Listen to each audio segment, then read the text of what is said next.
differences and motivation. Let's talk about individual differences. It is a unique combination of personal experiences, traits, and capabilities that every learner brings into a PE environment.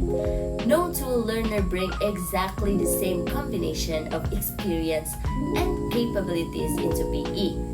So, this means every learner is different. In PE, students have different experiences, skills, strengths, and abilities. So, they may perform activities differently. Just like for example, two students join a basketball activity. One may already have experience playing basketball and can dribble well, while the other one is still learning.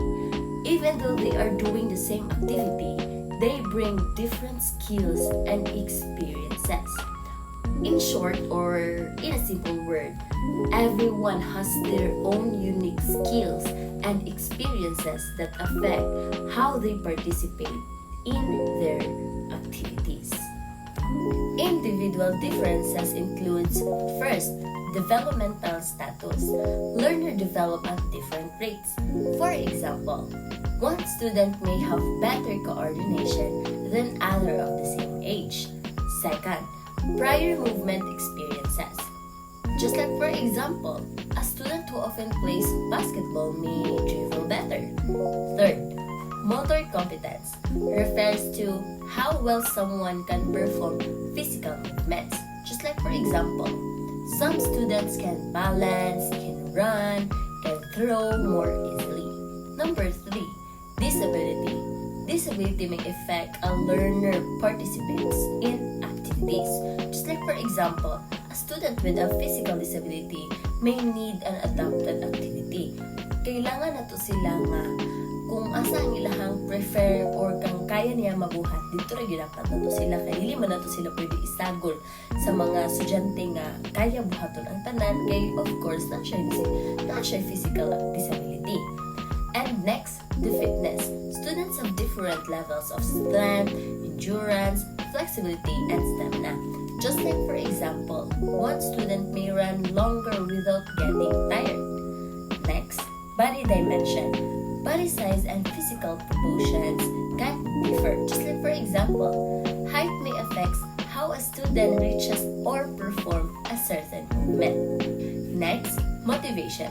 The desire or the willingness to participate. Just like for example, a student who enjoys sports may be more eager to practice because naamagod kay motivation. Just like in our daily lives, kung nakay gusto maabot, of course, yung gina siyang paningkamutan na adyo mga effort tungod sa imuhang motivation. And next, confidence. How strongly a learner believes in their ability. Just like for example, a confident student may be more willing to try a new sport. Tungod kay confidence siya, kay tungod kay kabalo siya nga kaya niya, kaya majugpod na ito ang tanan. Next, cultural background. Culture can influence activities, interest, and experience. Just like for example, a learner may be familiar with traditional games from their community. And next, opportunities for previous participation. Not everyone has the same chances to practice sports. Just like for example, a student who had access to swimming lessons may have more swimming experience, of course. Next, interest. Students enjoy different activities. Just like for example, one prefers dancing while another prefers volleyball. It depends sa ilahang interest. Next, fear of anxiety. Feeling nervous or afraid can affect participation. Next, attention. Students differ in their ability to focus and follow instruction. Just like for example, one learner may need instruction repeated or demonstrated.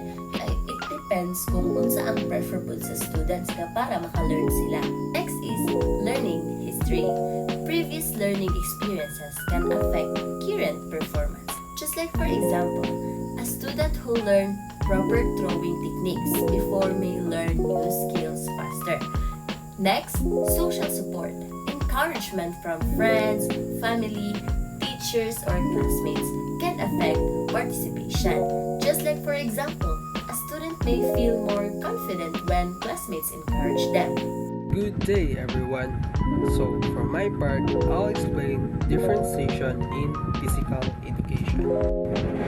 Differentiation in physical education means changing or adjusting the way physical education is taught so that every learner can learn, participate, and improve according to their own abilities, needs, and starting point. In simple words, not all students learn or perform physical activities at the same level.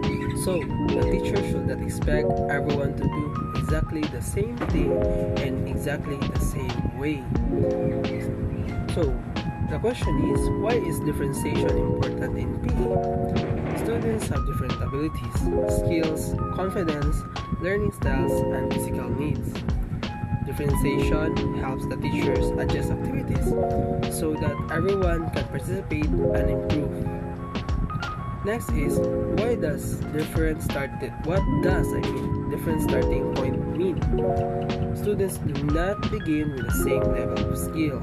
Some may be beginner, intermediate, or advanced. So activities should match their current abilities so that every student have the quality and fair to improve their skills, confidence, and courage to do their physical tasks in the physical activities in physical education.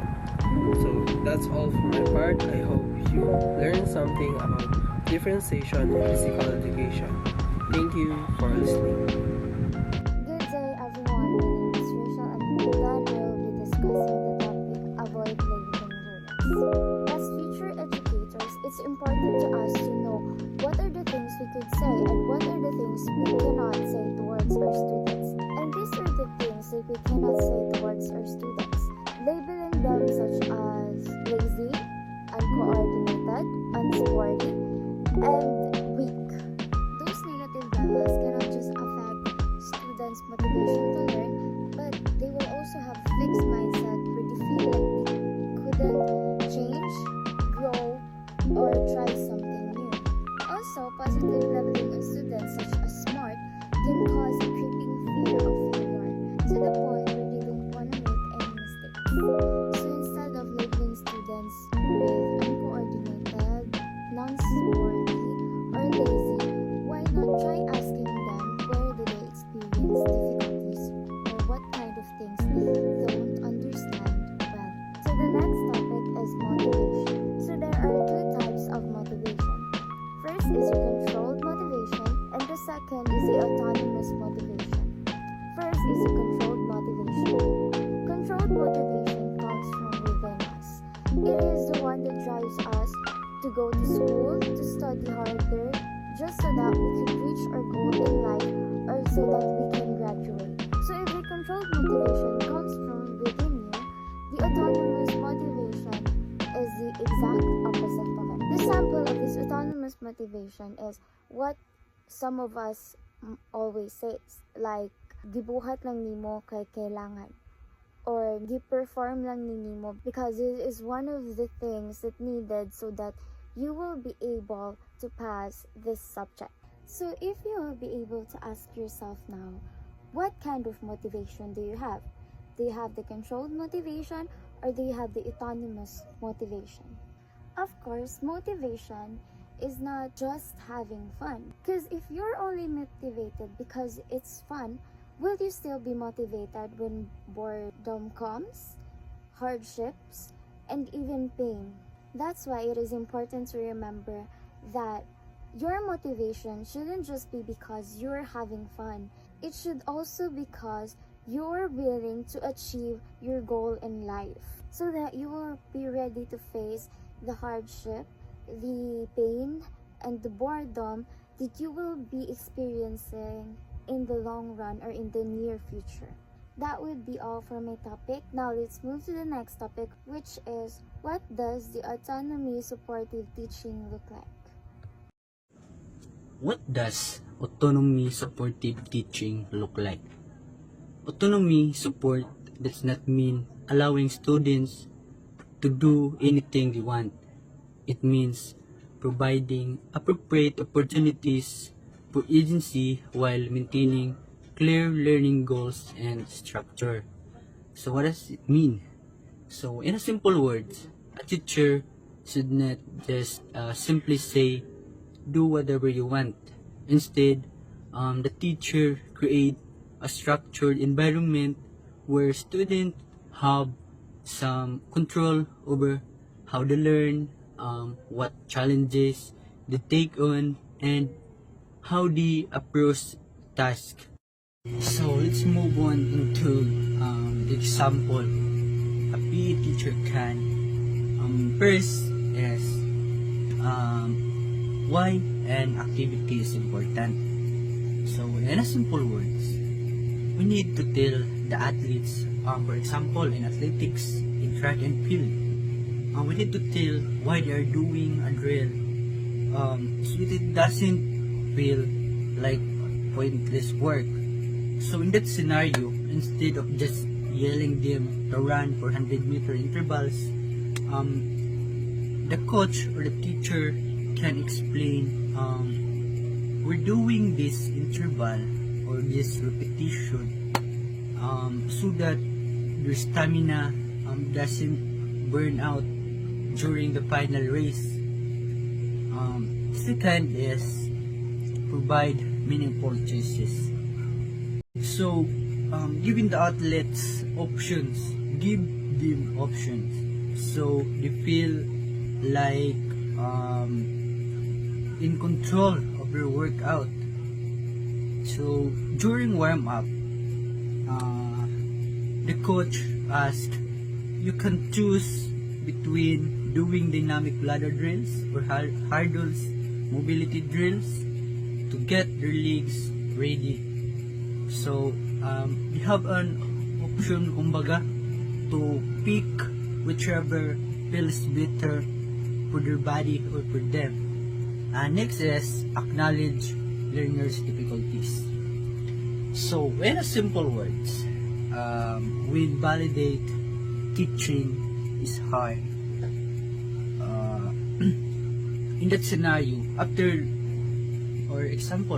a health spread, the coach or the teacher says that I know that your legs are burning, but this feels brutal right now. But hill work is always the hardest part of the season. Kumbaga, atong i-acknowledge atong athletes or atong learners nga magbuhat ana. Next is invite questions. So we need to encourage them to ask about their techniques or their training plan. So before the start, we need to ask, or the coach ask, does anyone have a question about what placement or how to position their hips and set position?